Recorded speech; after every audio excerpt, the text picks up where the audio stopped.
we had a little 2-cent sales tax, so that was growing, of course, with more revenue being generated, just because more businesses were coming in, and now we have 0 property tax there in our city. And anyway, just common sense measures that as far as mayor, but I was watching what was going on, and I became the president of the conference of mayors up there, so working with other mayors around the state, watching what was going on in our state capitol and saying, it's not unacceptable what's going on. We're going to get there to clean it up.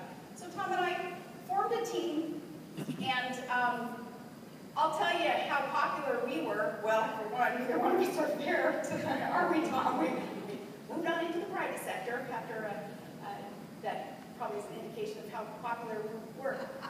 With those who did not want to see the sudden and relentless reform that we knew had to take place in order to clean up the corruption that we saw there in Alaska, in order for Alaska to be trusted so that we could contribute to the rest of the U.S., so that we could fulfill our destiny, which, as Seward, as Lincoln had recognized, would someday be Alaska contributing to the rest of the U.S. to secure us, so we don't have to be reliant on foreign countries to supply energy for us.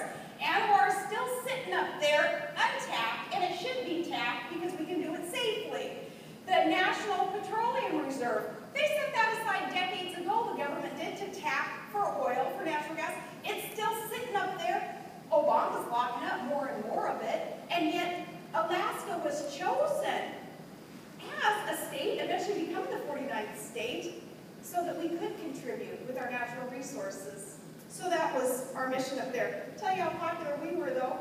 Somebody in high-ranking in one of the big industries up there wrote Tom Irwin a letter, and I read it. I'm like, Tom, we gotta wear this as a badge of honor. It said, that letter, I guess to sum it up, it said, go to hell, but resign first. Yeah, but we did it. We cleaned things up, and we have a good record to prove what it was that we were able to accomplish because the people were on our side. Yeah, a lot of the self-proclaimed movers and shakers in the political arena up there perhaps weren't on our side. The media wasn't on our side because, you know, too doggone conservative, and you're not going to be a friend of the media. But that's another badge of honor. And we did accomplish much in Alaska with this team, and DC needs that sudden and relentless reform.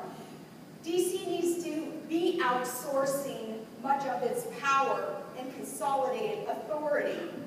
Think of the K Street lobbyists who no longer be able to seamlessly perch then on those doorstops in DC, just kind of hopping around from one agency to the next, getting their favors done. And, well, another benefit would be back to the media. It would force the media who cover these agencies to have to relocate with them when we start outsourcing more of that responsibility and power. They'd have to really work to get their stories instead of practicing their herd journalism, you know, that they kind of all get to enjoy at their Georgetown cocktail parties. I think it would be good for them to get out of DC, get out of New York City, and it would give the press a much healthier perspective.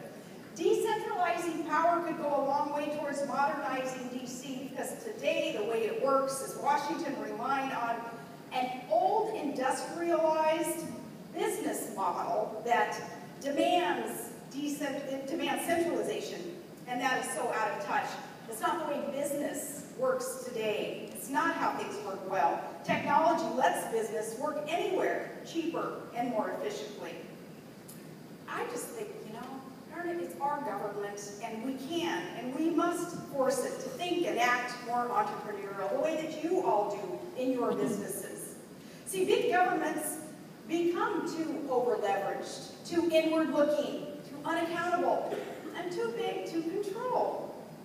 And if that sounds familiar, it's because that's what they were saying just a few years ago about Wall Street. And that same criticism, it does apply to government. It's not too big to fail. Our government is too big to succeed. And if left unchecked, it will make America fail. It weighs down our industrial and entrepreneurial spirit until, at some point here, we are going to be a shadow of our former greatness. It will be, results will be that fundamental transformation of America that one candidate had promised.